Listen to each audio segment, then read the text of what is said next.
Bonjour à tous et bon, on se retrouve aujourd'hui pour une nouvelle vidéo. Alors on se retrouve sur Ranger of Shadow Deep, la mission 1, voilà. Pour ceux qui se demanderaient, je n'ai toujours pas récupéré le chauffage, mais je fais quand même la vidéo parce que j'en ai envie, tout simplement.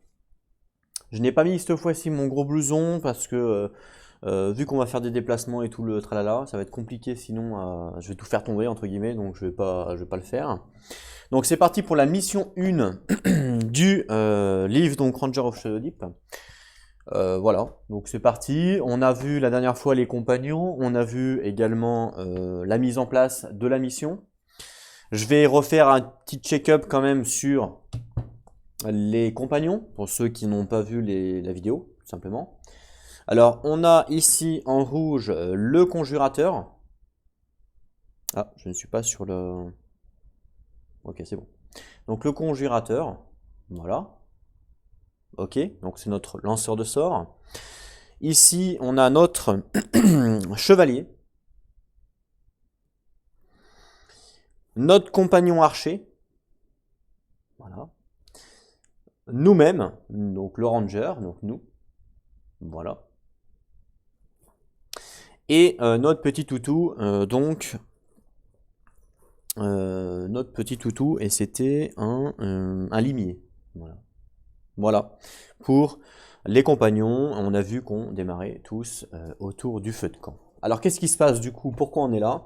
Eh bien, il faut qu'on lise simplement du coup le préambule entre guillemets de la mission. Donc c'est parti. Donc la mission 1, la disparition.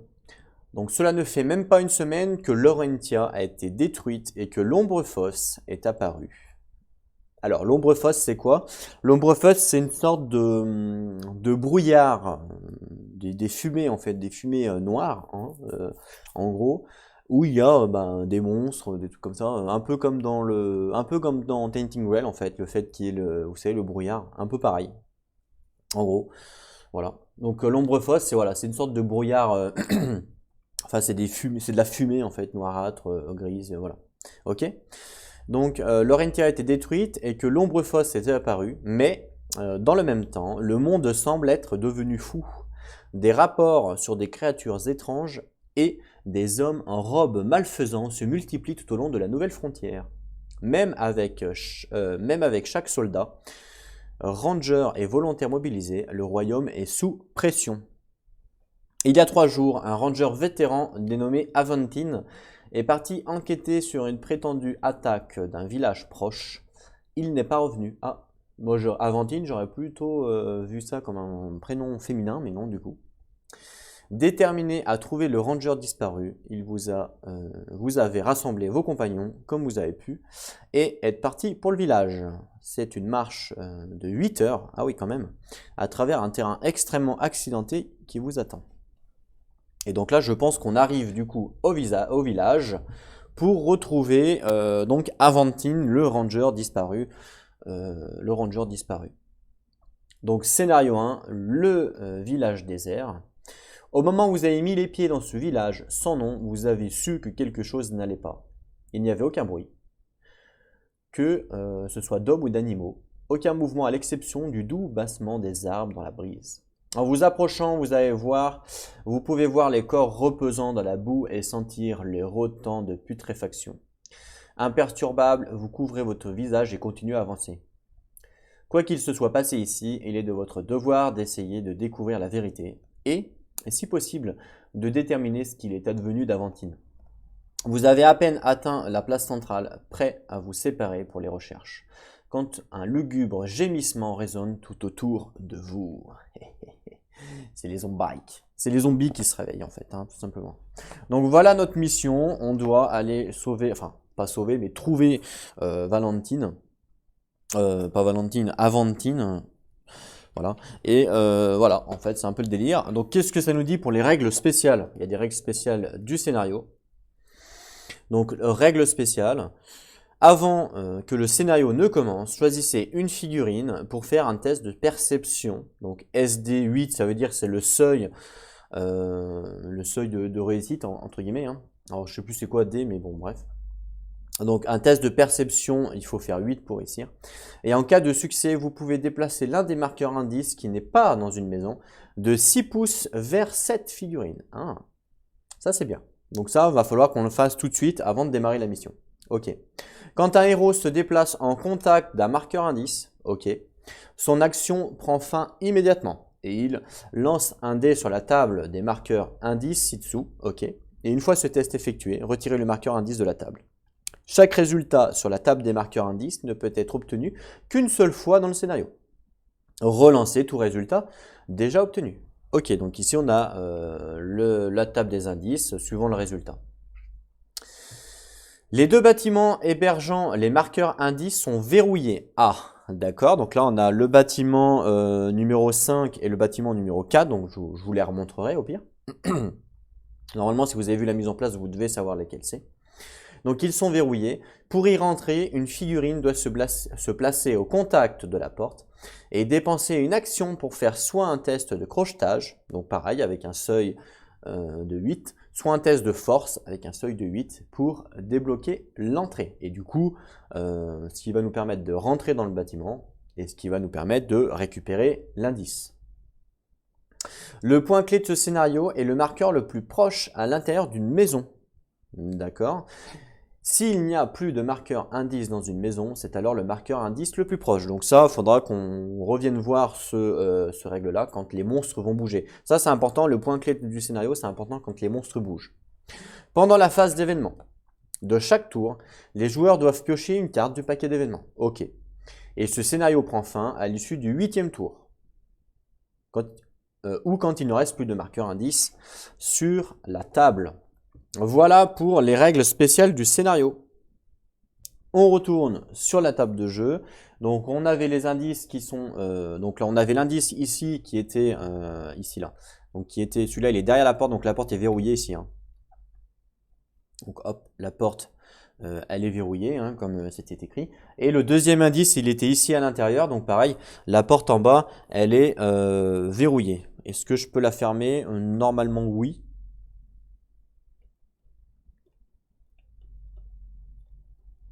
Voilà, pour dire du coup qu'elle est verrouillée. Ok, bah, très bien ça, on va pouvoir du coup commencer. Alors avant de commencer, on doit faire comme dit donc un test de perception. Alors il faut qu'on regarde déjà nos personnages, quel est le personnage qui a le plus de perception parmi tous nos compagnons et moi Ranger. Alors moi en tant que Ranger perception, comme on peut le voir ici, j'ai plus de en perception et mes autres camarades n'ont rien du tout. Lui il a force commandement, lui il a survie, lui il a l'aide des runes et mon chien, ah bah tiens mon chien je lui ai rien mis. Mon chien je lui ai rien mis mais en même temps je crois que le chien il peut pas faire tout ce qu'il veut. Faut que je vérifie ça. Et ben justement le chien il peut avoir acrobatie, escalade, perception, furtivité et natation. Il peut avoir un de ces trucs. Donc je n'avais pas mis le plus 3 comme recommandé du coup. Comme recommandé quand on choisit un personnage. Je vais pas lui mettre en perception parce que j'ai déjà plus 2. Donc bon, c'est pas non plus folichon. Je vais plutôt lui mettre en natation parce que les chiens ça nage plutôt bien, entre guillemets. Donc je vais lui mettre le plus 3 en natation. Voilà, ça c'est quelque chose que je n'avais pas mis pendant le choix des compagnons. Je lui mets tout de suite plus 3 natation. Voilà, je ne l'avais pas mis, donc là c'est rectifié. Donc pour revenir à mon test de perception, c'est moi qui ai le plus du coup, parce que j'ai plus 2 en test de perception. Donc bah, je vais tester tout de suite pour voir si on réussit ou pas ce test.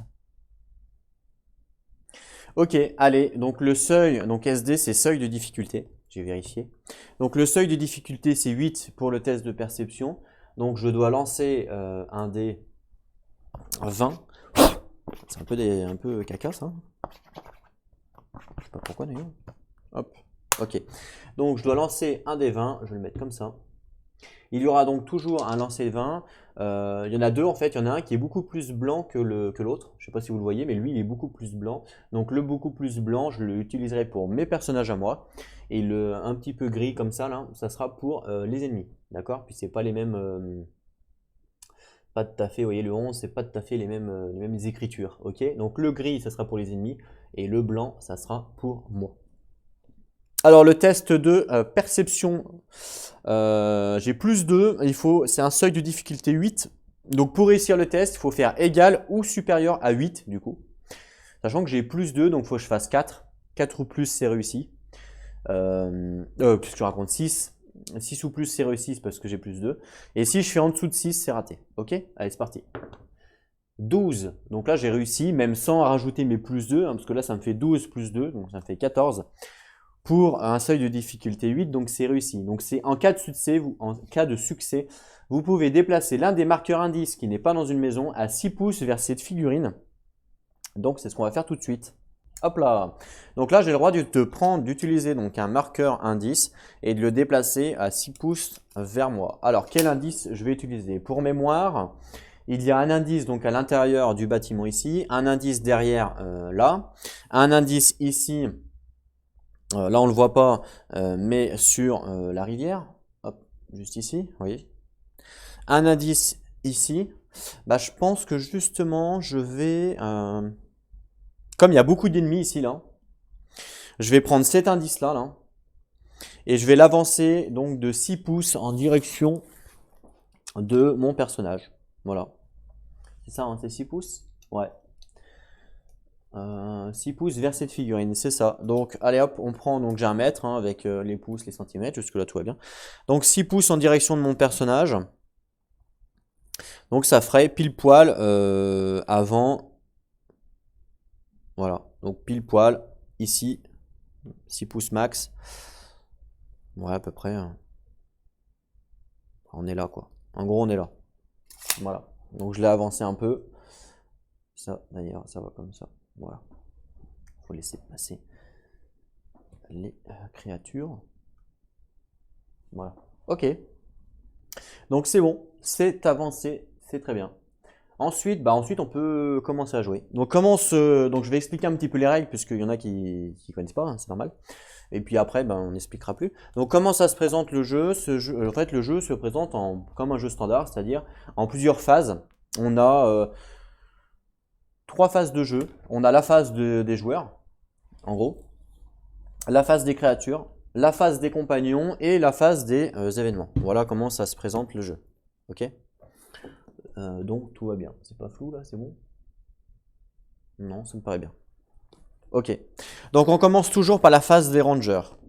Quand on est en phase de ranger, on peut activer donc son ranger, logique, et un certain nombre de compagnons suivant le nombre de joueurs autour de la table. Donc là, comme je joue tout seul, le nombre de compagnons que je peux activer, c'est 2 compagnons. Donc là, je peux activer mon ranger et je vais pouvoir activer 2 compagnons. Ok? L'activation, elles peuvent être faites comme on veut, c'est-à-dire je peux très bien activer un compagnon, ensuite mon ranger et ensuite un autre compagnon. Je pourrais également faire ranger, compagnon, compagnon, ou je pourrais faire compagnon, ranger, compagnon, compagnon, ranger, vous voyez. Donc on fait vraiment comme on a envie, l'activation, c'est nous qui la gérons comme on veut. Les seules restrictions, c'est que le nombre de compagnons maximum qui m'autorise à jouer pendant cette phase-là, c'est 2 maximum.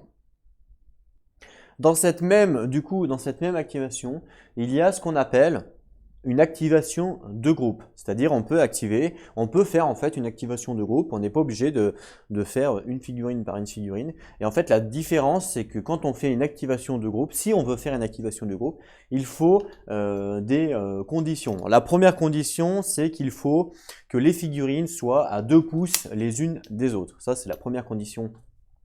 Non, c'est même 3 pouces, pardon.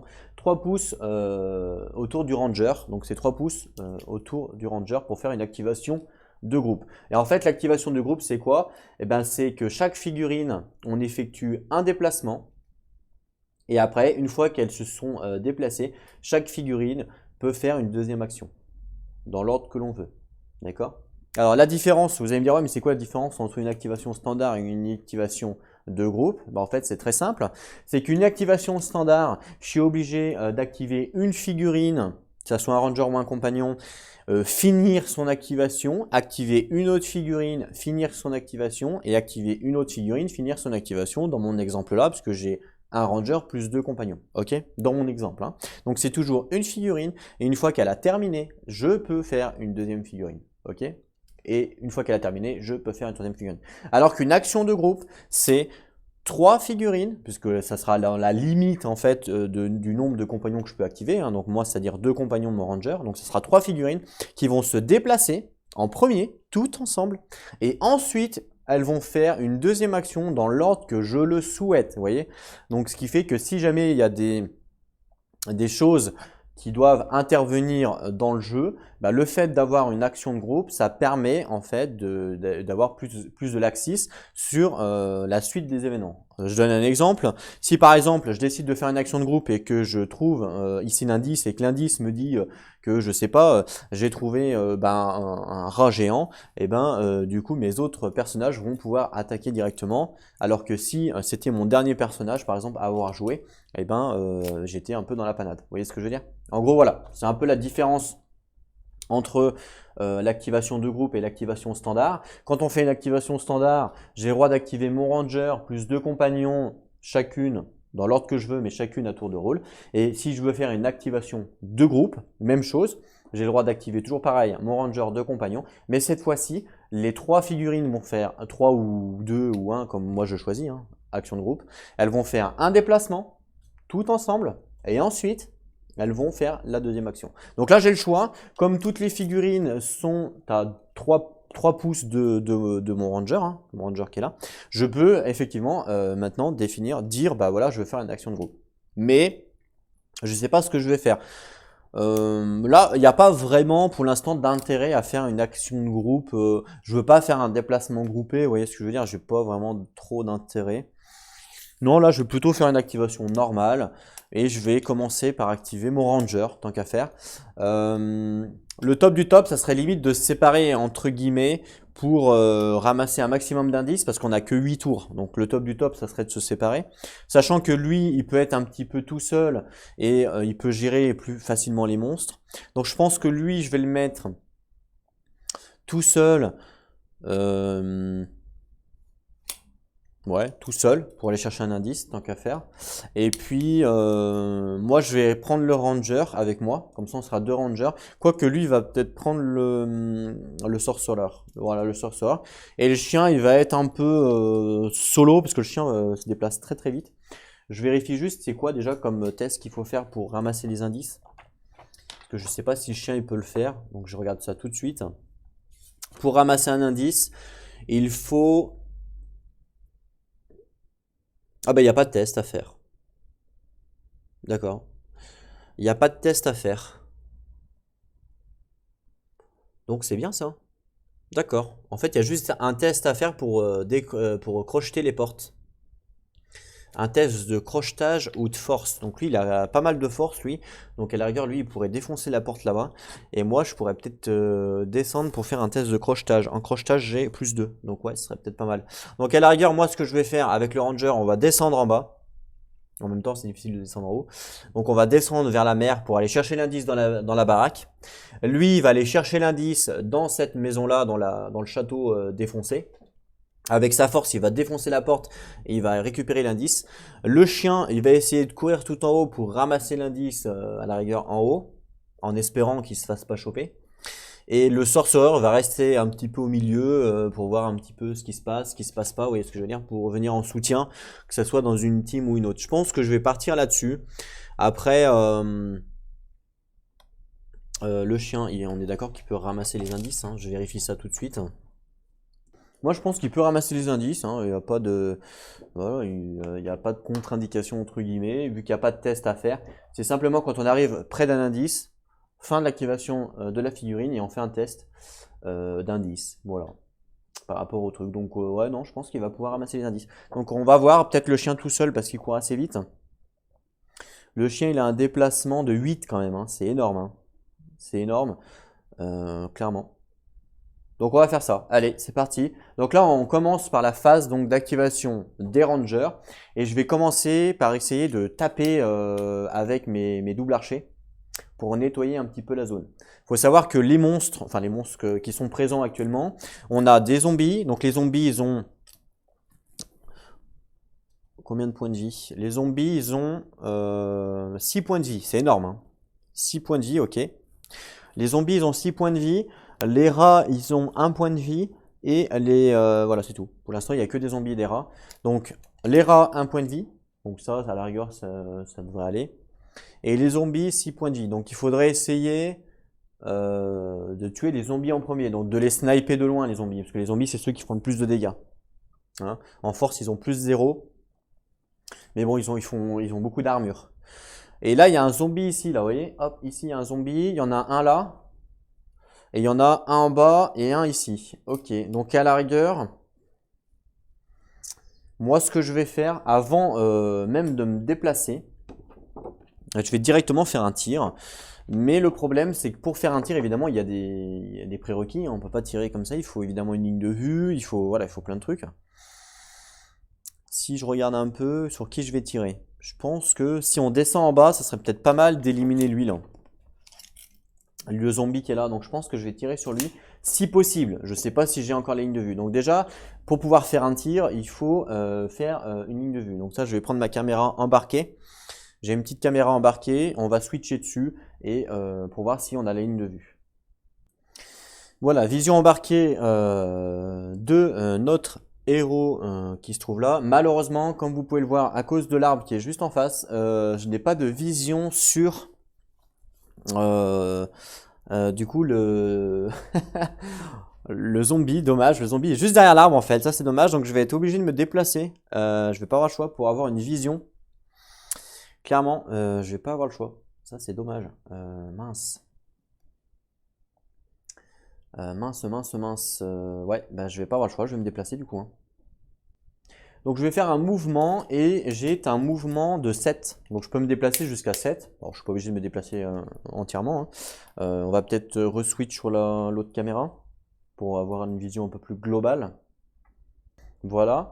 Donc j'ai un déplacement de 7. Et là, à cause de l'arbre qui est là, c'est celui-là. Hein. Celui-là, on voit pas, il voit pas le zombie qui est là. Ça c'est un peu con. Mais je pourrais me déplacer et du coup je vais essayer de me déplacer vers le truc. Donc je peux me déplacer jusqu'à 7. Donc je vais faire déjà un mouvement de 4.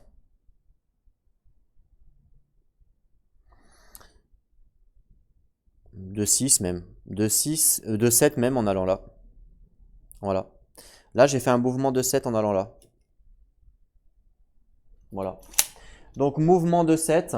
Ah bah vous me voyez plus. Ça c'est con. Vous me voyez plus parce que je suis derrière l'arbre.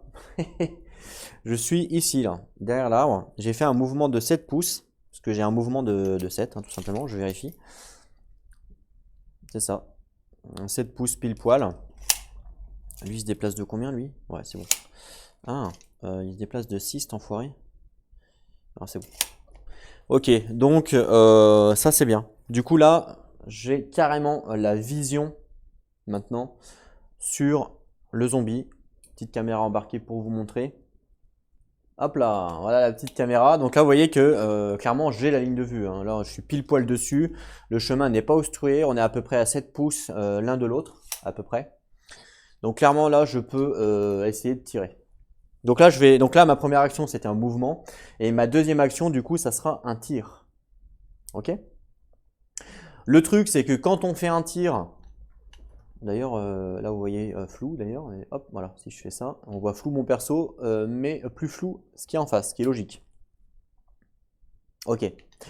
Donc là, quand on fait un tir, on a évidemment des malus et des non-malus, entre guillemets, par rapport à ce qui se passe. Donc déjà, est-ce que la ligne de vue est obstruée? Non, elle n'est pas obstruée. Là, clairement, on voit très très bien le zombie. Jusque-là, il n'y a pas de problème. Est-ce qu'il a un couvert? Non, il n'a pas du tout de couvert. Que ce soit un couvert léger ou un couvert important, il n'en a pas.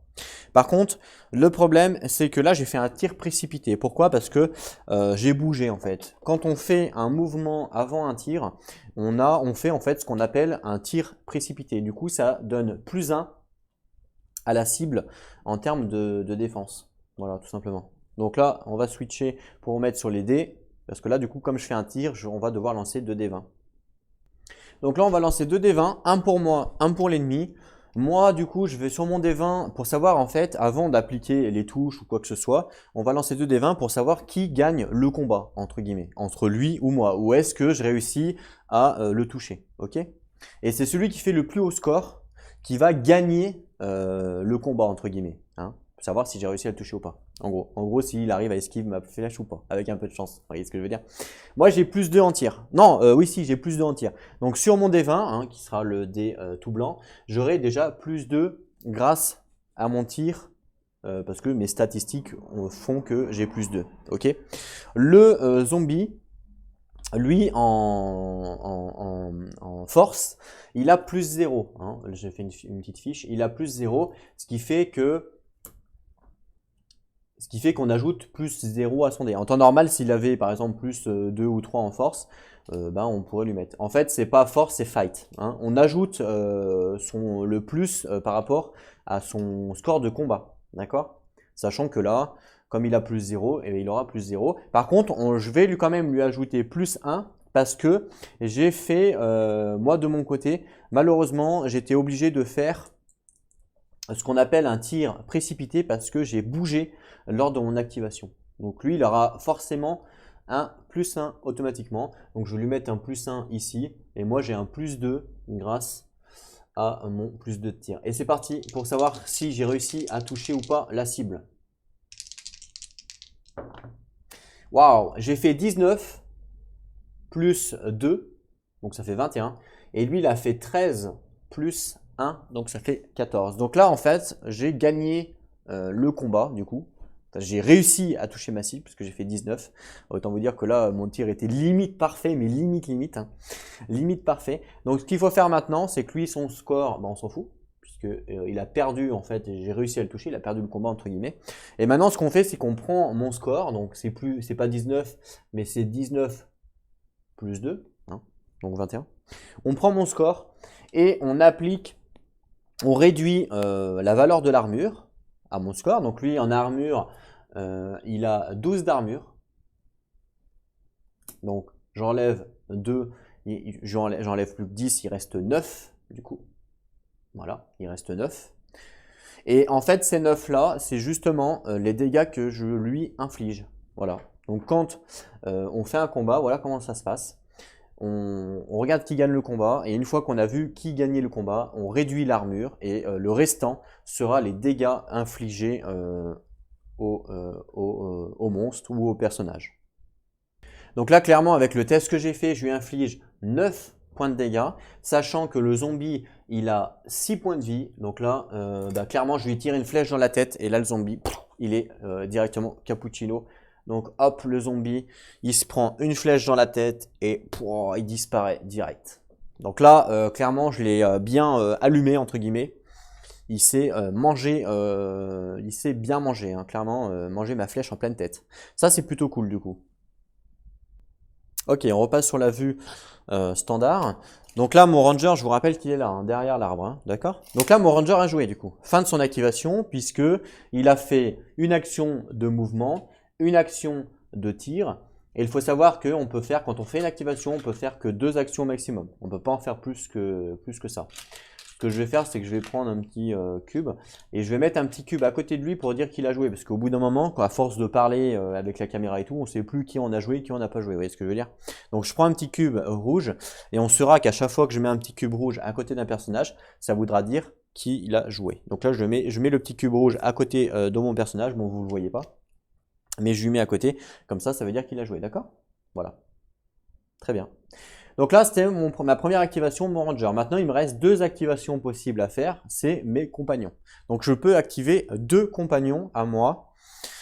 J'ai bien envie d'activer par exemple mon archer compagnon qui va faire un peu la même chose, c'est-à-dire qu'il va se déplacer, qui va essayer de sniper un rat, parce que lui il est quand même moins fort.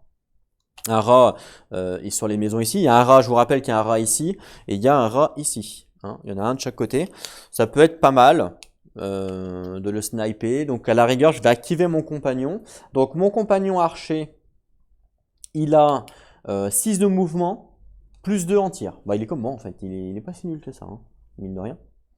Donc plus 2 en tir. Et alors, faut savoir que quand on a un arc, on peut tirer jusqu'à 24 pouces. Donc 24 pouces, c'est énorme. Hein. Par exemple, ici, là, le rat qui est là, 24 pouces, est-ce qu'il y est? Là, par exemple, il est à 18 pouces. Vous voyez? Donc de là où il est, il pourrait tirer sur le rat. Et sur celui-là, de là où il est, il pourrait également lui tirer dessus. Parce qu'il est à 17 pouces.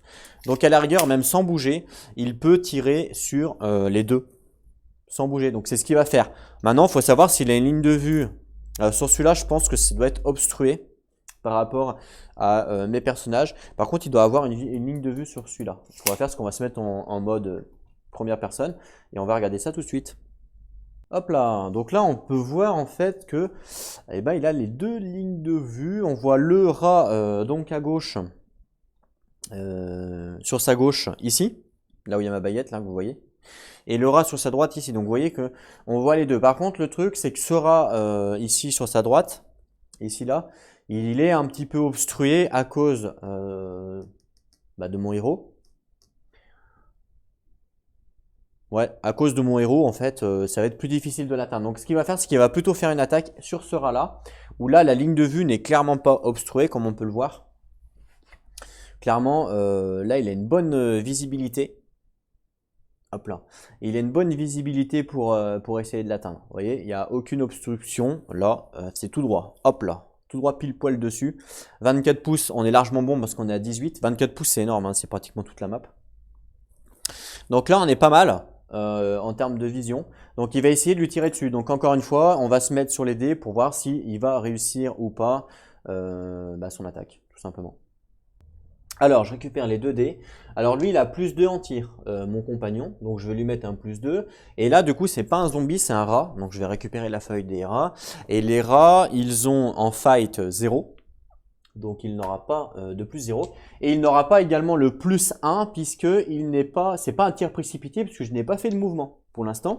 Il n'a aucune couverture et la ligne de vue n'est pas obstruée, donc tout va bien.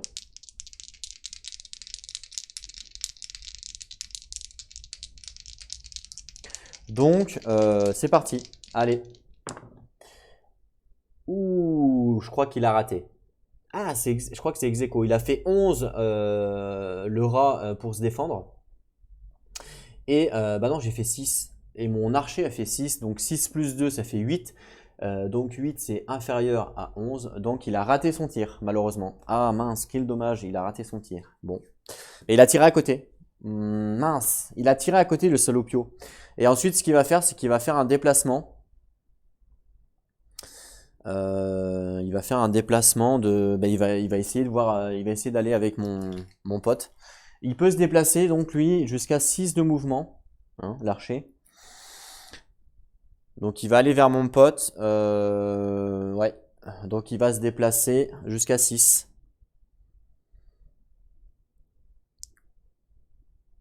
Ici. Voilà. En fait, il le suit, hein, tout simplement. Voilà, 6 c'est ici. Puisque lui il a 7, donc il a 1 de plus. C'est ça. Ok.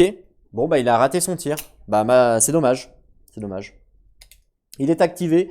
On va lui mettre un petit cube rouge pour dire qu'il a été activé. Super. Donc là maintenant, je peux activer un dernier compagnon. Donc ça peut être le chien, le conjurateur ou le barbare, entre guillemets. Là, je me tape du coup à quoi faire. Est-ce que j'active le conjurateur qui a quand même pas mal de sorts, ou est-ce que j'active le barbare? Alors le conjurateur, il a le sort lumière divine. Donc en fait, lumière divine, ça lui servirait à taper à 8 pouces, il me semble, de lui. Je vais vérifier ça. Alors lumière divine, faites une attaque à plus 3 contre tous les morts vivants dans un rayon de 8 pouces. Hein. Donc les morts vivants, c'est les zombies. D'accord? Les rats ne sont pas des morts vivants. Non, les rats, c'est des animaux. Donc en fait, les zombies. Donc là, si je fais ce sort-là, lumière divine, ça me permettrait. Donc je pense que je vais attendre un peu parce que 8 pouces, c'est pas non plus. Par contre, je peux peut-être faire une marque ardente. Je peux placer une rune chouette voyante n'importe où dans les 6 pouces autour de lui.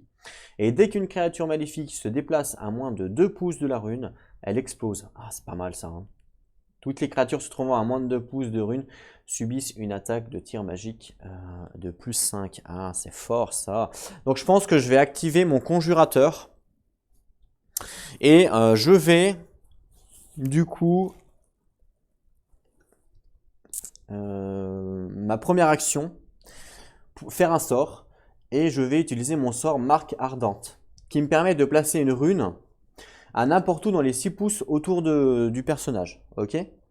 Donc dans les 6 pouces autour du personnage, je peux placer une rune. Et je pense que je vais la placer par là, là. Donc genre là, tu vois. Ça peut être pas mal. Alors je vais prendre une petite rune, enfin une petite rune ou un petit truc qui fait penser une rune. Je vais regarder si j'ai ça. Alors j'ai récupéré une petite tête de mort, je vous montre. Et on va dire que ça c'est le piège, ok, c'est la rune du truc. Donc rien à voir avec la ligne de vue, hein, ça compte pas comme un truc. C'est juste pour dire, c'est juste pour poser le piège en fait, tout simplement. Donc on a dit à 6 pouces. Alors est-ce que je le déplace avant? C'est ça la question. Il se déplace de combien le conjurateur? Le conjurateur il se déplace de 6. Il peut pas attaquer à distance parce qu'il a un bâton. Je vais peut-être plutôt le... Ouais, je pourrais le déplacer. Ouais, je pourrais le déplacer un peu. Vous êtes peut-être un peu loin avec la caméra, je vais vous avancer un peu. Voilà. Là en fait ce qui me fait peur c'est les zombies là. Le zombie là, et là il y a un zombie là, parce que lui là, je vous rappelle qu'après que les zombies ont joué, lui il va aller là-bas. Donc lui il va s'en occuper du zombie là. Lui il faut qu'il reste vers le middle quoi, pour qu'il puisse protéger un peu tout le monde. Il a un sort de soin, vous voyez ce que je veux dire. Mais en même temps j'aimerais bien libérer la zone pour le chien. Donc à la rigueur, je vais, donc première action, faire un sort, et je vais faire Marque Ardente. Donc le lanceur de sort peut placer une rune n'importe où dans les 6 pouces autour de lui. Donc 6 pouces autour de moi, je vais la placer ici, entre les deux arbres. Voilà. Pour protéger. À la rigueur, je vais peut-être même faire un déplacement avant. Non, je vais rester là. Je vais même reculer un peu à la rigueur. Je vais reculer de 1 pouce. Voilà. Et j'ai placé ma rune ici. Donc ouais, ici max. 6 pouces. Dans les 6 pouces max. Hein, donc là, je suis bien à 6 pouces. Je vais avancer un tout petit peu. Voilà. Ok. Donc là, j'ai placé. Donc là, vous voyez pas bien. Je vais bouger un petit peu la caméra.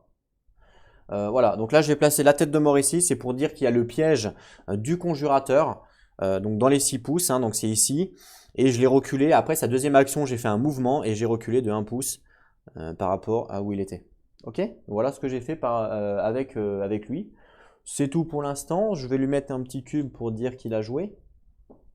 Et puis là, c'est la fin de la première phase de jeu, donc c'est la fin de la phase des rangers, puisque j'ai activé mon ranger plus 2 compagnons, c'est le maximum que je peux activer, et donc après on va passer à la phase des créatures. Pour la phase donc des créatures, donc chaque créature va jouer, vont toutes jouer en fait, toutes les créatures vont toutes jouer, et on doit utiliser une sorte d'anagramme pour les comportements à suivre. Voilà, c'est comme ça que l'IA est gérée dans ce jeu-là. Alors, je suis désolé, du coup j'ai été interrompu. Ça vous fait 1 seconde, moi ça me fait pas mal de temps. Je disais qu'on passait donc à la phase des créatures et que je vous expliquais en fait que les créatures, il y avait un anagramme à respecter. Voilà, donc ça je l'avais déjà dit. On commence toujours par les créatures avec le plus haut niveau de santé, tout le temps. Et si jamais il y en a des ex-aequo, ben c'est le joueur qui décide qui commence. Donc là, on a des rats géants qui ont un niveau de santé 1, ils ont 1 de santé, et on a des zombies qui ont un niveau de santé de 6, puisqu'ils ont 6 de santé. Donc là, on va commencer obligatoirement par les zombies, et tous les personnages doivent être activés. L'anagramme, je vais le récupérer donc, parce que je ne le connais pas par cœur, sur le livre, et c'est à la page 38. Je l'avais noté pour gagner un petit peu de temps. Voilà, donc je vais vous montrer à quoi ça correspond. Comme ça peut vous faire une petite idée. Hop là, donc voilà le délire. En fait, on pose des questions, je vais vous le lire, et on répond par oui ou par non. Donc on va commencer l'activation par le premier zombie, par exemple, qui est devant la caméra, celui-là, là. Voilà, on va commencer par celui-là. Lui, on peut voir qu'il a l'arbre devant lui, donc il ne doit pas avoir lui en ligne de vue, mais il doit avoir par contre le mage. Il faudrait qu'on se mette en mode première personne. C'est ce qu'on va faire. Voilà, donc effectivement, comme je disais, à cause de l'arbre, il voit pas le guerrier, par contre, il voit le conjurateur. Hein. Donc là, il voit le conjurateur. Il voit même un peu plus loin, je vais faire un petit zoom, voilà, un petit focus. Un peu plus loin, il voit même mon personnage, ici, il le voit, qui est un petit peu obstrué avec l'arbre. Et il voit même lui, ok? Mais en premier, sa vision, ça va être lui. La première question qu'il faut se poser, sur le livre, en fait, il est dit « La créature est-elle en combat ?» Bah non. La réponse est non, hein, tout simplement. La créature, elle n'est pas en combat. Quand on est en combat, c'est quand on est côte à côté d'une figurine ennemie. J'y reviendrai, j'en reparlerai. Donc là, elle n'est pas en combat, ok? Elle est toute seule.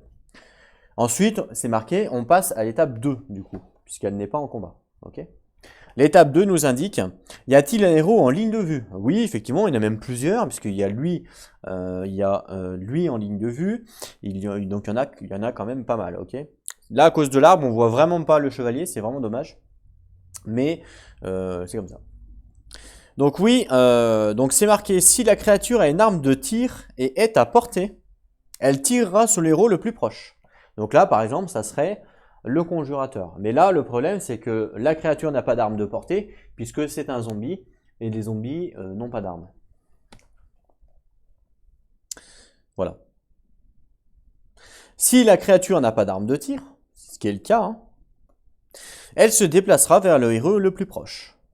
Donc là, simplement, elle se déplace vers le héros le plus proche. Donc, le sorcereur. Et donc les zombies se déplacent de un mouvement de 4. Alors c'est pas moi qui l'invente, hein, c'est dans le livre. Hein. En fait, toutes les fiches, donc, mouvement de 4. Donc ça, c'est des cartes que j'ai imprimées moi-même pour gagner un petit peu de fluidité, entre guillemets, dans la vidéo.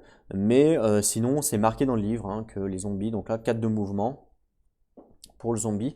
Donc là, le zombie va se déplacer, il est là, donc il va se déplacer en direction de lui, hop là, par exemple, voilà. Et 4 de mouvement, c'est-à-dire 4 de pouces, hein, 4 pouces, quoi. Donc, oups, j'ai fait tomber un arbre. Je le remets tout de suite. Je mets ma réglette en direction du mec et je l'avance de 4, donc il arrive juste à côté de l'arbre. Voilà, ici. Pile poil. Pile poil à côté de l'arbre, en fait. Voilà, 4 de pouces. Super. Bah voilà, très bien. Donc lui, il a joué. Je vais lui. Alors attendez, les ennemis ont 2 actions. Hein. Donc ça, c'était sa première action. Si cela l'amène au combat, elle utilisera sa deuxième action pour combattre, mais c'est pas le cas. Très bien. Sinon, elle utilisera sa deuxième action pour tirer, si elle a une arme de tir. Bah là, c'est pas le cas. Ou pour se rapprocher si elle n'a pas d'arme de tir. Et voilà. Donc en fait, là, elle utilise sa deuxième action pour se rapprocher. Encore une fois. Sauf que quand on fait un mouvement,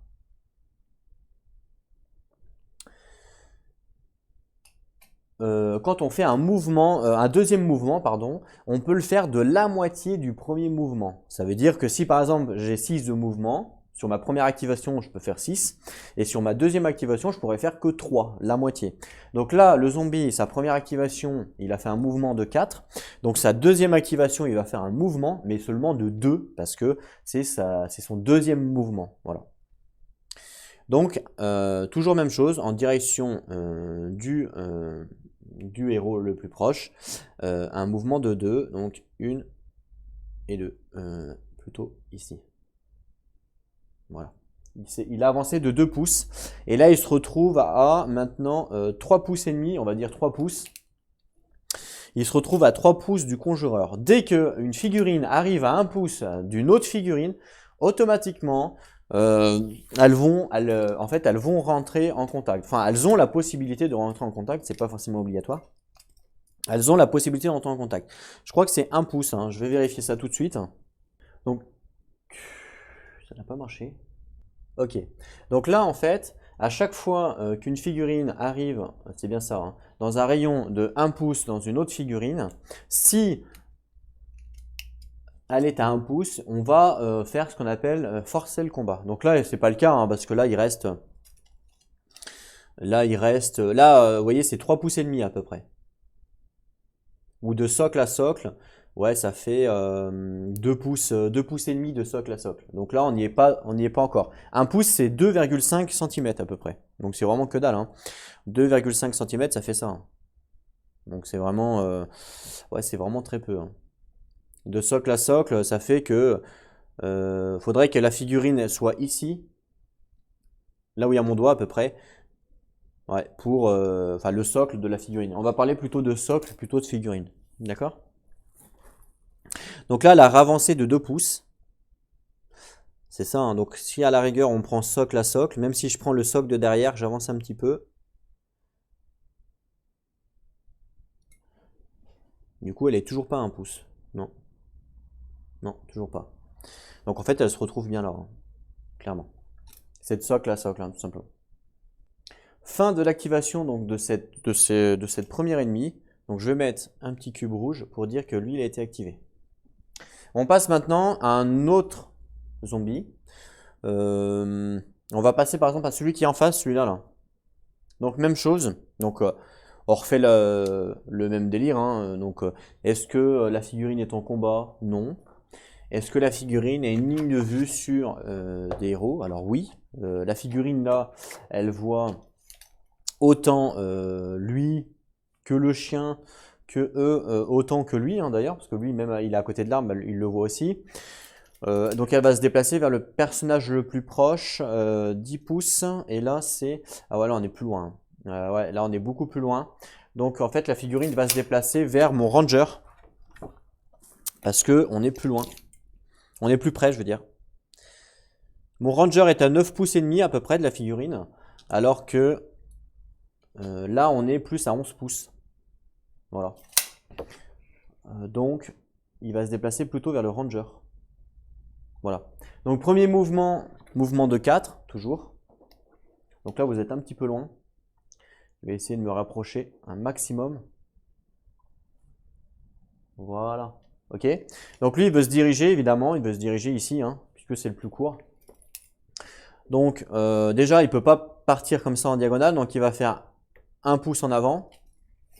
Tant qu'à faire.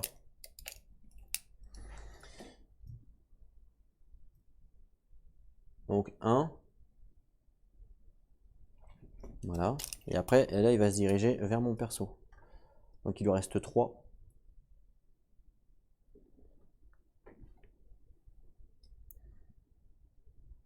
Une, 2, 3. Il arrive là. À côté de l'arbre ici. Je sais pas si vous voyez bien. Bah là, vous voyez plus. Et après, du coup, il refait un déplacement. À 2 pouces, cette fois-ci. Toujours vers mon perso. 1, 2. Il arrive là.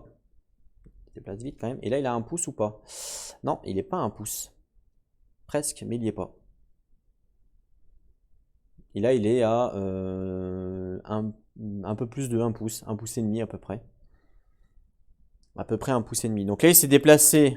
Première activation de 4. Il a fait 1 pouce, 3 pouces. D'accord? C'est ça, hein? À côté de l'arbre. Et après, deuxième activation, 2 pouces. Il était à côté de l'arbre et il arrive, ouais, il arrive là où il est, hein, à peu près. Il arrive là où il est à peu près. Et du coup, s'il est à 1 pouce de un personnage ennemi, il peut forcer le combat, mais là, il n'est pas à 1 pouce. Même si je prends vraiment le socle extérieur, je prends le socle extérieur, on est à plus de 1 pouce, hein. 1 pouce, c'est vraiment que dalle, hein. 1 pouce, vous voyez, c'est du début là. Je vais vous montrer. Voilà. 1 pouce, c'est du début là à là où c'est marqué 1. Ça, c'est 1 pouce. Ok?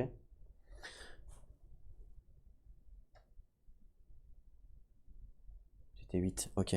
Donc là, si je prends vraiment le socle, même l'extérieur, vous voyez, on n'est pas à 1 pouce, hein. On est pratiquement à 1 pouce 75, quoi. Ok? Donc là, on est bon. Pour l'instant, il attire personne. Donc lui, il a joué. Donc même chose, je vais lui mettre un petit délire. Mais là, il se rapproche vraiment dangereusement, il faut faire attention. Ensuite, on a un autre zombie, du coup, qui est à droite. Je vais tourner la caméra. Voilà, donc on a un zombie ici. Et elle, même chose, elle voit, donc en fait là, elle voit directement le mercenaire, et directement, c'est justement le plus près. Il a 10 pouces, le mercenaire. Donc là, je ne vais pas vous faire la vision en mode immersion, parce qu'on voit... ah, quoique, si je vais vous la faire en fait, ça peut être rigolo. Je vais vous la faire. Voilà la vision, donc on voit donc le zombie qui est là. Hein, le rat est juste à côté là.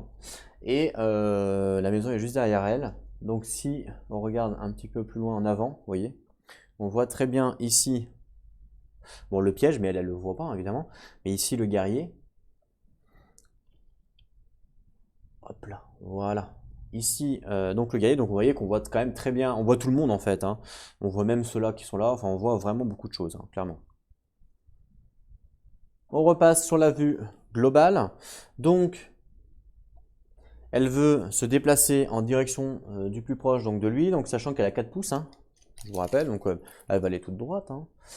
Alors, 4 pouces là, madame.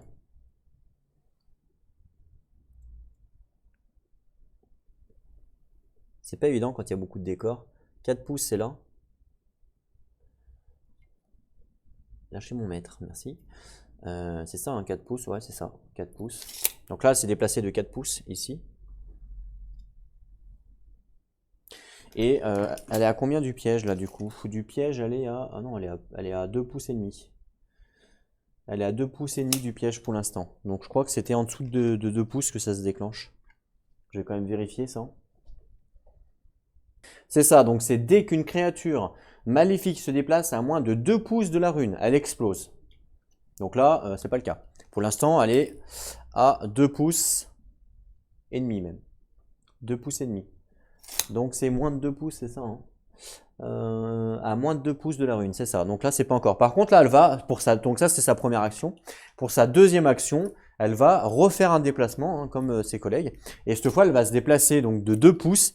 Et là, à 2 pouces, elle arrive pile poil, en fait, entre l'arbre et, et le piège. Donc là, vous voyez pas bien, mais je vais tourner la caméra pour que vous voyez bien. Voilà, comme ça, vous voyez beaucoup mieux. Donc elle arrive pile poil à 2 pouces, elle arrive pile poil à côté du piège. Donc là, automatiquement, le piège est déclenché, automatiquement. Et donc ça dit quoi? Toutes les créatures se trouvant à moins de 2 pouces de leur rune subissent une attaque de tir magique à plus 5. Ouh. Donc là, elle se subit, donc là, à cause du piège, le piège se déclenche. Et toutes les créatures à 2 pouces autour du piège, donc là, il n'y a que elle, hein, les autres ne sont pas à 2 pouces. Même lui, il n'est pas à 2 pouces. Ah non, il est carrément loin. Donc toutes les créatures, donc là, elle se prend une attaque magique. Hein, c'est ça, hein, c'est magique en plus. Ouais, une attaque magique à plus 5. Donc c'est un tir magique, hein, c'est pas une attaque, c'est un tir magique. Donc à plus 5. Waouh. Donc c'est parti, le dé blanc comme d'habitude. Allez. 17. Et elle a fait 7. Donc là, clairement, le piège réussit, puisqu'en plus c'est 17 plus 5. Elle a 7 plus 0, puisqu'elle a 0 en combat. Donc ça passe largement. Donc là, du coup, ça fait 17 plus 5. Et faut réduire son armure. Donc son armure, elle est à... C'est un zombie, donc elle est à 12. Voilà. Donc moins 12, du coup. Donc ça fait 10, il me semble. 22 moins 12, ça fait 10. C'est ça. Donc 10, elle se prend 10 points de dégâts du coup, puisque c'est un tir. C'est ça, hein, ouais, 10 points de dégâts. Et donc comme elle a 6 points de vie, eh ben, elle meurt. Elle est tombée dans le piège et du coup, elle est encore une fois cappuccino. Donc je vais tourner la caméra. Et je l'enlève du coup. Elle est morte. Elle est cappuccino. Une de moins. Ça, c'est plutôt cool. Après, on a quand même utilisé un sort. Et voilà, les sorts, c'est quand même précieux parce on peut les faire qu'une seule fois par scénario. Hein. Donc là, le sort qu'on a utilisé, donc le piège, là, on ne pourra plus le refaire. Donc voilà, faut utiliser ces sorts avec parcimonie et avec stratégie. C'est ça qui est bien dans le jeu, c'est ça qui est cool en fait. C'est pour ça que j'ai voulu prendre un mec qui fait les sorts. Voilà pour les zombies. Est-ce qu'il y a d'autres zombies sur le terrain, non, il n'y en a pas d'autres. Donc là, maintenant, on va passer aux autres ennemis. C'est ceux qui ont un point de vie, donc c'est-à-dire les rats. Donc là, les rats, on va pouvoir les activer. Les rats, ils ont quoi? Ils ont 6 de mouvement. Ah, ils apportent maladie, les rats. Ok, c'est pas des rigolos. Hein. J'avais pas pensé à ça. Ok, ils apportent maladie. Donc là, on va devoir activer, pareil, encore une fois, les rats, n'importe lesquels. De toute façon, il faut tous les activer. J'ai vérifié ça, en fait, non, c'est pas on choisit pas quand il y a des égalités, c'est au hasard. Voilà. Mais bon, il n'y a pas vraiment de... Ouais, ok, on va le faire au hasard, il n'y a pas de problème. Donc là, il y a le rat 1, on va dire 1, 2, 3, 4. Il y en a 4? Il y en a 4. Ok, je lance un dé. Il y en a 4, je lance un dé et c'est 6. Bah, c'est pas ça. Je relance 4. Et ben c'est celui qui est à côté. C'est lui là qu'on active, parce que c'est lui le quatrième, au hasard. Je vais peut-être bouger la caméra. Donc encore une fois, lui par contre il se déplace beaucoup plus vite. Hein. Ça c'est clair. Je vais la mettre là. Voilà. Donc est-ce que le monstre est en combat? Non. Y a-t-il un héros en ligne de vue? Oui, il y a lui qui est en ligne de vue, c'est le plus près. Première activation, il fait un mouvement et il va se déplacer vers le héros le plus près. Donc il se déplace, par contre les rats, attention, ils se déplacent à 6 pouces, hein, c'est pas des rigolos. Hein. Ils vont extrêmement vite les rats. Hein. Donc les rats se déplacent à 6 pouces en direction de mon copain. On arrive ici.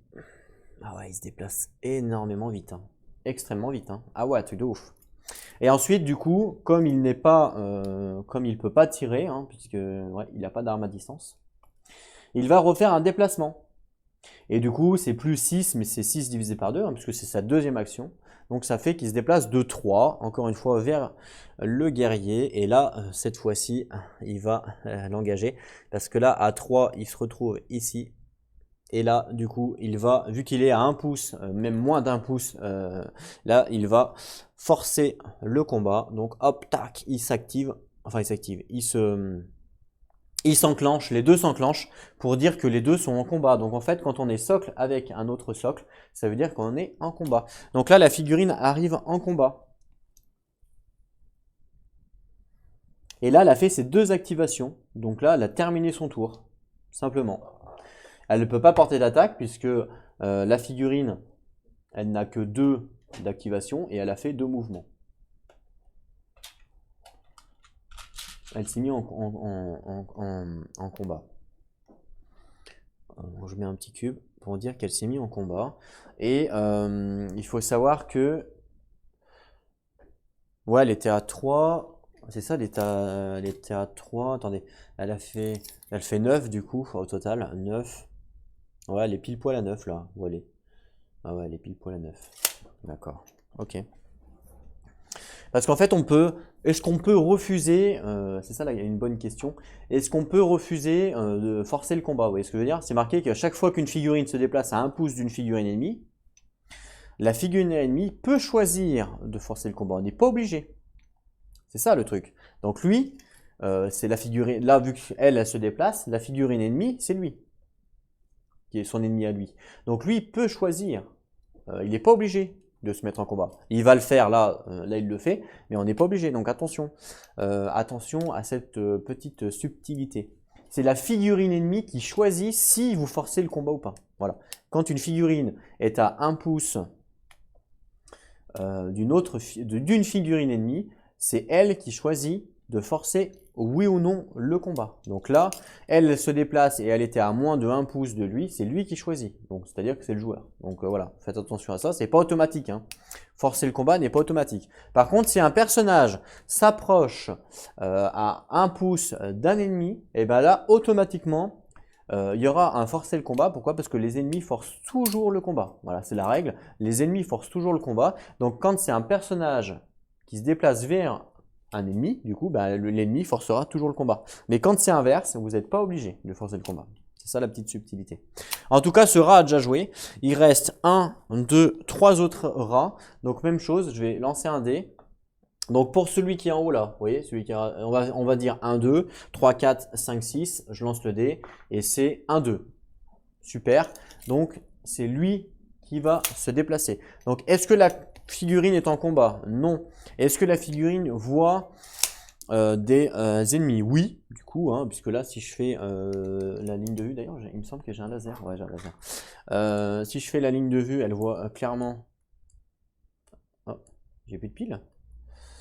Voilà, si je fais la ligne de vue, elle voit clairement les personnages, hein, elle voit l'arbre, vous voyez ou pas? Ouais. Donc l'arbre n'est pas pris en compte, là ou là. De toute façon, c'est pareil. Elle voit carrément en fait. Donc elle va se déplacer, même chose, elle va se déplacer vers le plus près. Donc je pense que c'est lui le plus près. Ouais, elle va être obligée de contourner le délire là. Et je vais reculer un peu pour que vous voyez un peu mieux. Voilà. En fait, parce que du coup, il y a cette figurine-là qui est à 18 pouces et cette figurine-là qui est à 15 pouces. Mais elle, il y a l'arbre. En fait, elle le voit, mais il est obstrué avec l'arbre. Vous voyez? C'est ça le délire. Quoique, est-ce qu'elle le voit vraiment? Ah, ça mérite peut-être une vision caméra. On va voir. Vision caméra, et ben en fait, non, elle le voit pas en fait. Elle voit que le sorcereur. L'arbre cache, vous voyez, cache, je suis obligé de tenir la caméra parce que sinon ça se casse la gueule parce que je suis vraiment en bord de table. Mais l'arbre cache, donc en fait c'est que le sorcereur. Ok. Du coup on a bien fait de vérifier. Alors le sorcereur du coup.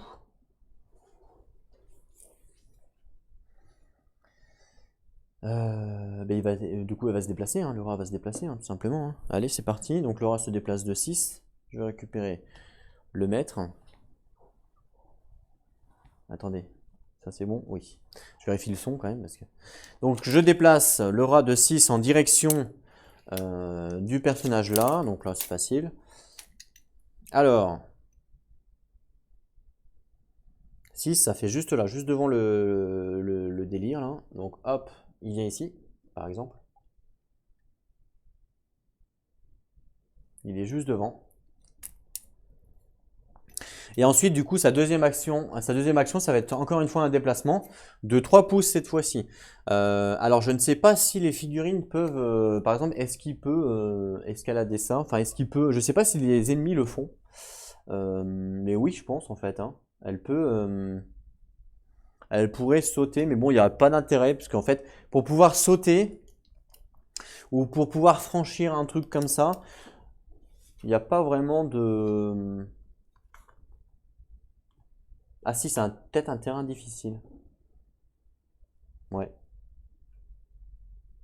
Ah voilà, c'est un terrain difficile. En fait, les eaux, ouais, c'est un terrain difficile. Peu profond, d'accord.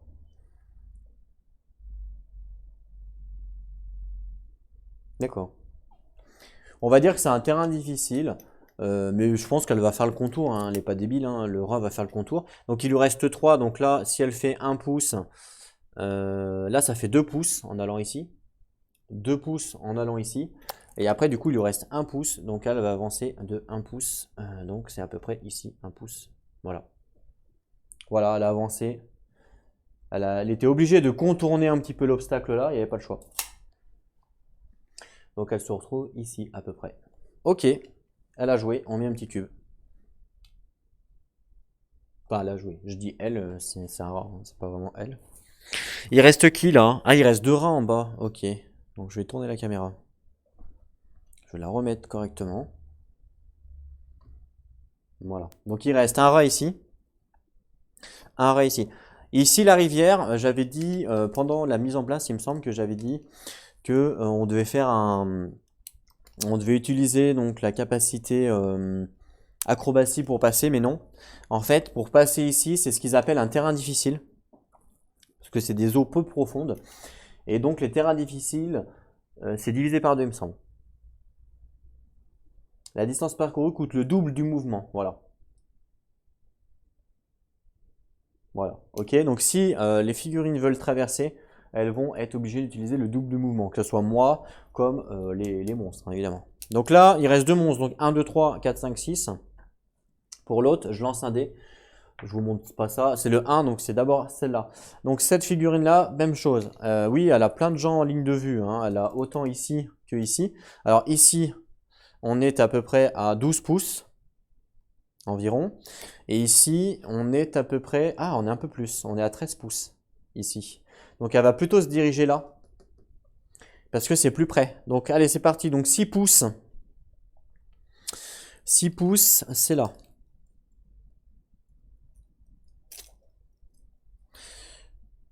Donc, elle arrive... Ouais, elle arrive par là, quoi, à peu près. Par là, à peu près. Ça, c'est 6 pouces. Ok, je vais peut-être avancer la caméra. C'est pas évident à filmer, hein, je vous le dis. Avec les décors et tout, bouger les caméras, c'est vraiment pas évident. Donc 6 pouces, en fait, le rat, il arrive là. Hein. En fait, il a contourné la table, entre guillemets. Hein. Parce qu'il peut pas sauter par-dessus. Donc on va dire qu'il a utilisé 7 pouces, en vrai. Pas 6, mais 7. Pourquoi? Parce qu'il a dû contourner ici la table. En gros, ouais, si je le remets où il était là. Si par exemple, il veut aller ici, là, ça fait 3 pouces.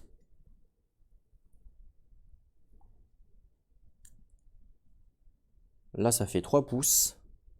Là, il arrive ici. Voilà. Il arrive exactement ici, pour pas tricher. Donc ça, c'est son premier mouvement. Il n'a toujours pas de capacité de tir à distance. Donc sa deuxième action, ça va faire un mouvement. Donc pareil, un mouvement de 3 pouces. Hop, 3 pouces, c'est là. Il arrive là. Voilà. Donc là, comme il a traversé ici le caillou, évidemment, il n'y a pas de terrain difficile. Le terrain difficile, c'est que au niveau de l'eau. Est-ce qu'il se retrouve à 1 pouce de l'ennemi? Non, il est pratiquement à 1 pouce et demi. Si je prends socle, vraiment le début du socle à l'autre début du socle, on est un peu plus de 1 pouce. Hein. Carrément même. Donc là, il n'y a pas de forçage de combat. Du coup, le rat a joué. Je vais mettre un petit cube rouge. Il reste plus qu'un rat qui est là. Même chose. Donc même chose, il va vouloir se déplacer ici. Hein. Donc lui par contre, il va pas forcément faire tout le tour parce que ça lui prendrait trop de mouvement. Il faut être un petit peu logique. Donc lui, il va directement traverser la rivière ici. Pour traverser la rivière, c'est x2 hein, tout simplement. Donc il commence première activation avec 6 pouces. Donc déjà, pour arriver à la rivière, c'est 1 pouce. Donc là, il arrive, c'est 1 pouce. Par exemple. Pour traverser, ça va lui coûter 2 pouces, donc x2, 4. Donc là, 4 plus 1, donc il a 5 pouces. 5 pouces. Et il lui reste 1 pouce. Donc il arrive ici. Voilà. Si j'avais fait la même chose en contournant, pour voir si... parce que là, il se retrouve à 4 pouces et demi, allez, on va dire 4 pouces de mon ranger.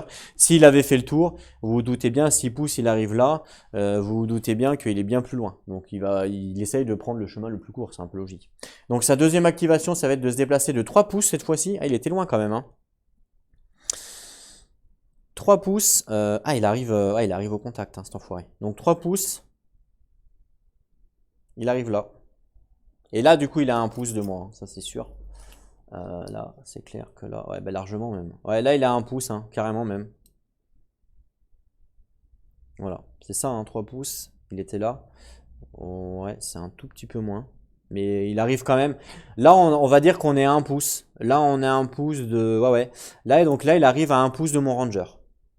Clairement. Ouais, carrément. Donc là, je décide... Hein, c'est pas obligatoire. Je décide si je veux forcer le combat ou pas, parce que c'est toujours la figurine ennemie qui décide. La figurine ennemie dans cette activation là, c'est moi l'ennemi, donc c'est moi de décider. Ben j'ai pas envie. J'ai pas envie.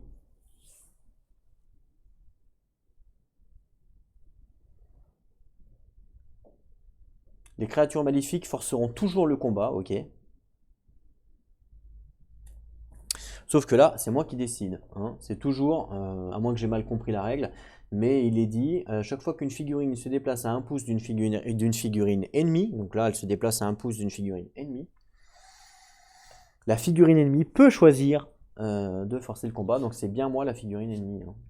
À moins qu'il parle d'une figurine ennemie en disant c'est une figurine ennemie, vous voyez ce que je veux dire? Non, non, non, non, non, il dit non, non. À chaque fois qu'une figurine se déplace à 1 pouce d'une figurine ennemie, non, non. Parce que sinon, après, il marquerait pas. Les créatures maléfiques forceront toujours le combat. Ils marqueront pas ça, vous voyez. Et vu qu'ils ont utilisé le terme créature maléfique, ça serait à chaque fois qu'une créature maléfique, vous voyez. Donc là, c'est une figurine. Donc non, non, c'est bien ça. Donc je choisis de ne pas forcer le combat. J'ai le droit. Il me semblait que j'avais des compétences. Je vais quand même vérifier mes compétences, moi, en tant que ranger. Et il me semblait que j'avais j'avais dégagement, tir mortel, visée, guérir et traduction. Alors, dégagement, ça c'est quand on est en combat, justement. Là, je le suis pas. J'avais tir mortel. Ok, pour l'instant, mes compétences, je peux pas les utiliser. Ok. Bon, bah voilà. Du coup, on n'est pas en combat là, hein. Là, on n'est pas en combat parce qu'on n'est pas socle à socle, mais on est vraiment très poche. On est à 1 pouce, hein, clairement. On est à 1 pouce de l'un de l'autre. À peu près. Ok. Et ben super. Je vérifie quand même, on est bien à 1 pouce. Ouais, c'est bon. C'est bon. Ok, donc là, le rat a joué. Je vais lui mettre un petit cube. Et là, il me semble que tout le monde a joué. Je vais quand même vérifier. Alors, on va reculer un petit peu la caméra. Hop là. Voilà. Et tout le monde a joué. Tout le monde a joué. Les ennemis, hein, je parle évidemment. Tous les ennemis ont joué, on est d'accord. Ouais, ouais, tous les ennemis ont joué. Il n'y en a pas d'autres sur la map. Non, j'en ai pas oublié. Qui traînerait. Non, c'est bon. Ok. Donc là, la phase des ennemis est terminée, du coup. Puisque tous les ennemis ont joué. Et donc maintenant, on va passer à la phase des compagnons. Donc là, on active le reste des compagnons dans l'ordre d'initiative des rangers. Donc là, bon, on s'en fout parce que je suis tout seul. Mais en gros, on active le reste des compagnons. Voilà. Tous les compagnons qui n'ont pas été activés pendant la phase de ranger sont activés maintenant. Donc là, moi, il me reste 2 compagnons activés. Il me reste le chien et le guerrier. Ok. Je vais commencer par le chien. Le chien, donc je l'active, hein, il peut faire un déplacement de 8 et il va se déplacer pour essayer d'aller chercher l'indice qui est tout au fond là-bas. Vous voyez? Donc, il va simplement faire un déplacement de 8 pouces. Hop, 8, il va aller là. Et voilà, donc le chien s'est déplacé. Et sa deuxième activation, il va refaire un déplacement, sauf que cette fois-ci, encore une fois, ça va être divisé par 2, hein, comme d'habitude. Donc 8 divisé par 2, ça fait 4 pouces. Donc on suit le toutou. Donc là, il reste 4 pouces pour lui. Donc il arrive à peu près ici. Voilà. Ici à peu près. Et là, il est à 2 pouces. Il est à peu près à 2 pouces de l'indice. Donc ça veut dire qu'au prochain tour, il pourra essayer de le ramasser. Je vais mettre un petit cube rouge pour dire qu'il a joué. Voilà. Et il me reste plus que le guerrier à jouer. Bah, je vais laisser la caméra là en fait. Puisque le guerrier il est là, il est en combat. Regardez. Il est là en combat, donc il me reste plus que lui à jouer. Donc lui, je l'active. Et du coup, quand une figurine est en combat, on ne peut pas faire des actions standards. La seule chose qu'on peut faire quand on est en combat, c'est combattre, tout simplement. Il me semble pas qu'on puisse faire autre chose. Je vérifie. Ah si, peut-être on peut lancer un sort, remarque. Je sais plus ça. Ouais, je sais plus. De toute façon, il va faire un combat, c'est sûr. Donc sa première action, ça va être de faire un combat. Et il va combattre son pote. Enfin son pote. Il va combattre, pas son pote, le rat, je veux dire le rat qui est en contact avec lui, tout simplement. Donc c'est parti, je vais mettre les dés. Donc c'est parti pour le combat. Je récupère donc le dé pour mon personnage, le dé pour l'ennemi. Donc c'est le rat. Moi, mon personnage, en termes de combat, il a plus 4. C'est juste insane. C'est vraiment très fort. Hein. Carrément. Donc plus 4 en combat pour mon perso à moi. Voilà. Et le rat, il a rien. Par contre, il met maladie. Attention, le rat, il met maladie. Donc, faut faire attention. Donc là, c'est parti. On commence le combat. Le rat plus 0. Et moi plus 4 en force. En combat, pardon. Ouh, le rat, il a fait 8. Plus 0. Et moi, j'ai fait 10. Plus 4. Donc, ça me fait 14. Ok. Donc là, on est à 14. Contre 8. Donc là, c'est moi qui ai gagné le combat. Donc ça, on enlève. Donc là, maintenant, on réduit l'armure. Hein. Le rat, il a 6 d'armure. Donc ça fait 8. Il reste 8. Donc je lui inflige 8 points de dégâts. Et le rat a un point de vie, donc le rat, il est cappuccino. Donc là, on a réussi notre premier combat. Donc lui, il meurt. Il a qu'un point de vie en même temps. Le rat, c'est vraiment... C'est des bébés. Hein. Le rat, c'est des bébés. Ok, donc lui, il est mort. Ça, c'était ma première action de combat. Et maintenant que je suis plus en combat, parce que je l'ai défouraillé, je peux faire ce que j'ai envie. Je pourrais faire un mouvement, et je pense que c'est ce que je vais faire. Et je peux faire un mouvement de 4. Alors, en temps normal, j'ai un mouvement de 5. Mais comme j'ai une armure lourde, malheureusement, je perds -1 en mouvement. Donc, j'ai que 4 en mouvement avec ce personnage-là. Et donc, ben, je vais aller par là-bas. Aller voir le zombie. Il y a pile poil 4. Pile poil 4. Le problème, c'est que si je rentre en contact avec lui, au moment de l'acte... bah si, ouais, je pourrais... oui, donc je vais faire 4 de mouvement. Et hop, je vais venir là pour entrer en contact avec lui. Et du coup, je suis en combat avec lui du coup maintenant. Voilà. Ok. Et lui, il a joué parce qu'il a fait ses 2 actions. Donc tout le monde a joué là. Et on va passer à la phase d'événement. Donc je vais retirer tous les petits cubes pour dire que tout le monde a joué. C'est pas la peine de les laisser. Donc tous les mobs ont joué. J'ai enlevé tous les petits cubes pour dire que c'est bon. Donc là, attention, ça devient dangereux ici. Hein. Là où il y a mon ranger, vous le voyez pas à cause des armes, mais là ça devient carrément dangereux, il faut faire attention. Donc je pense que le sorcereur va venir aider. Hein. Ouais. Parce qu'en fait il y a un système de soutien quand on fait du combat. Il y a un système de soutien comme dans Blood Bowl, pour ceux qui connaissent.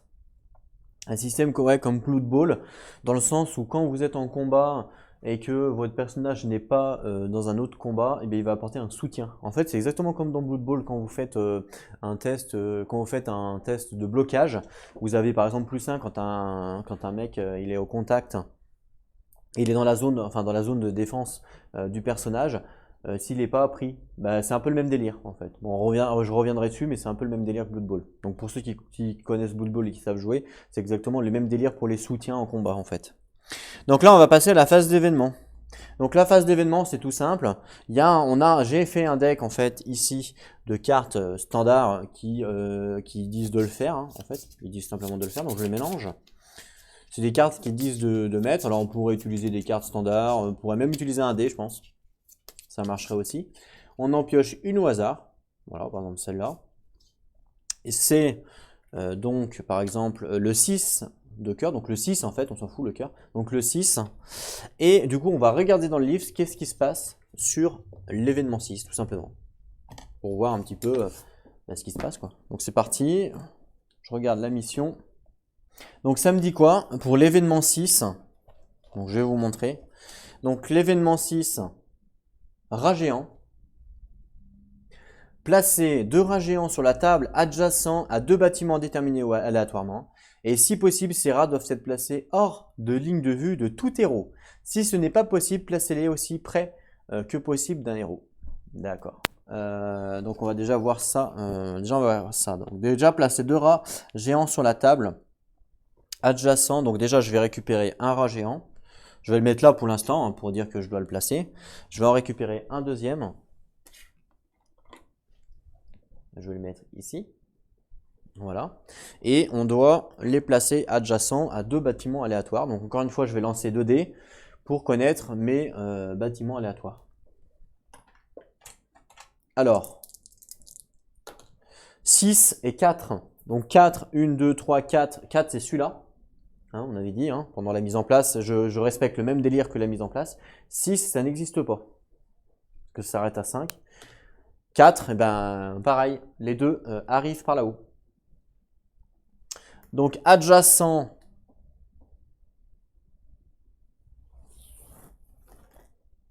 et doivent être placés hors de la ligne de vue de tout héros, en fait. Donc en fait, faut que en fait, je pense que c'est pour éviter de leur tirer dessus. Le fait qu'ils ont dit ça. Très bien. Donc regardez, donc les héros. Donc là, vous les voyez pas, mais si je descends, vous les voyez. Les héros sont là, hein, donc là, il y en a là, il y en a là. Il y a le chien qui est là, d'ailleurs. Donc attention, le chien est considéré comme un héros. Donc là, les 2 rats, ils sont adjacents à ce bâtiment-là. Et il ne faut pas qu'ils soient en ligne de vue. Si je les mets ici, adjacent, ça veut dire à côté. Hein. Si je le mets ici, là, par exemple, derrière l'arbre, normalement, il voit pas le chien parce qu'il y a l'arbre. Il voit pas là, il voit rien en fait. Si je le mets pile poil derrière l'arbre, il voit rien. Donc le premier, je vais le mettre là, derrière l'arbre, il voit rien, strictement rien.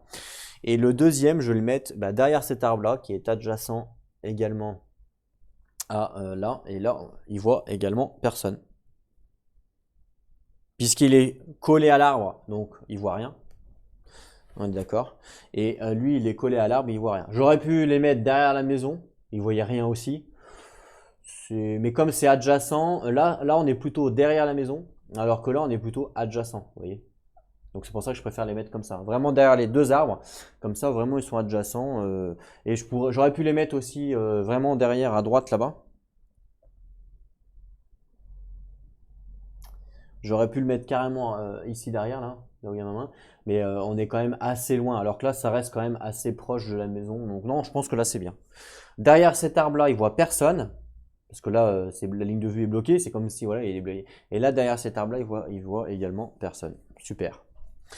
Et si jamais on ne pouvait pas respecter ça, si ce n'est pas possible, placez-les aussi près que possible d'un héros. Ouais, donc là, c'est un peu vague quand même, parce qu'il faut quand même être adjacent. On imagine, donc aussi près possible. De toute façon, les héros, ils sont là. Ah, si aussi près possible, ça aurait été là. Par exemple, aussi près que le chien. Voilà, par exemple.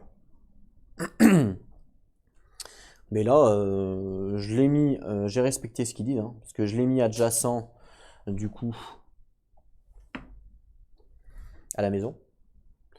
Et il n'est pas en ligne de vue. Derrière l'arbre, il n'est pas en ligne de vue, donc c'est plutôt pas mal. Non, moi je pense que c'est bien. Et il y a lui qui est à côté du chien, donc voilà, ça respecte un peu le délire. Donc voilà pour l'événement. On se souvient aussi que vu qu'on est en mode épique, on se rappelle ce qui a été écrit par rapport au mode épique. Le mode épique, il nous disait ici, à chaque phase d'événement, placez un autre rat géant dans un coin de table aléatoire. En plus des renforts. Donc là, je dois en récupérer encore un autre rat géant, parce qu'on est en mode épique. Et je dois mettre un coin de table. Donc il y a 4 coins de table, hein, logique. Donc je vais lancer un dé. Donc 4 coins de table, c'est parti. 1. Bon bah voilà. Coin de table 1, on va dire que c'est celui-là là-bas. J'aurais dû le définir avant de lancer le dé, mais bon, dans ma tête en fait je l'avais déjà défini. Donc derrière, voilà, donc coin de table, hop, je le mets derrière, voilà. Quoique. Ouais, je vais le mettre là. Voilà, coin de table derrière le bâtiment. Ouais, derrière le bâtiment, c'est un peu relou, non? Je vais pas forcément le voir, c'est pour ça que je me dis ça. Mais ok.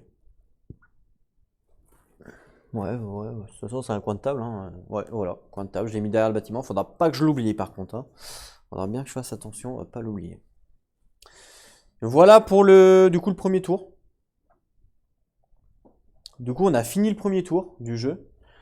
Alors je sais pas on est à combien de temps de vidéo. Alors c'est beaucoup plus long évidemment que de jouer seul, hein, puisque là j'ai expliqué en même temps les règles sur le premier tour, donc après évidemment ça sera un petit peu plus rapide quand on n'aura pas expliqué toutes les règles, mais au moins comme ça tout le monde comprend bien, et c'est ça le but aussi de la vidéo.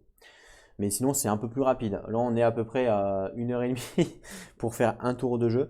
Alors en plus j'ai beaucoup de manipulations à faire avec les caméras, donc ça me prend évidemment beaucoup plus de temps que quand vous jouez sans caméra. Sans caméra, c'est beaucoup plus fluide, entre guillemets, beaucoup plus simple, parce que vous n'avez pas à bouger les caméras, faire des lignes de vue. Enfin, vous voyez, il y a pas mal de trucs. Moi, j'ai voulu faire ça pour l'immersion. J'espère en tout cas que ça vous a plu. On va stopper là pour le premier épisode, et puis on continuera sur le prochain épisode. Et là, comme on a fini donc l'événement, après, on continue un nouveau tour, c'est-à-dire une nouvelle phase de Ranger. Et voilà, encore une fois, le but c'est de trouver, essayer de trouver notre ranger copain qui a disparu. Alors, si on arrive à le trouver, on ne sait pas s'il est là. Et tout en survivant. Donc vous voyez quand même, on est pas mal là. Faut faire attention ici là, dans cette zone là, ça peut être assez dangereux. On va voir ce qu'on va pouvoir faire. En tout cas, le jeu reste sympa. Ça, en fait, c'est moitié jeu de rôle, moitié jeu de plateau. Vous voyez ce que je veux dire? Et je trouve ça plutôt sympa. Voilà, c'est des règles simples. Il y a un petit peu de stratégie, alors il y a beaucoup de stratégies de placement, je pense. Les stratégies par rapport aux compétences, par rapport au sort. Voilà, après les combats, ça reste de l'aléatoire, c'est du lancer de dés. Il faut qu'il y ait un petit peu aussi d'aléatoire dans le jeu pour que ça rende le combat un petit peu, enfin le combat, pas le combat, mais que ça rende un petit peu le truc un peu rigolo, on va dire. Voilà. En tout cas, j'espère que ça vous plaît. Moi, ça me plaît bien de faire ces missions-là. On se retrouvera donc très bientôt pour la suite de l'aventure de Ranger. En attendant, prenez soin de vous et n'oubliez pas, jouez à vos jeux. Allez, à plus tout le monde.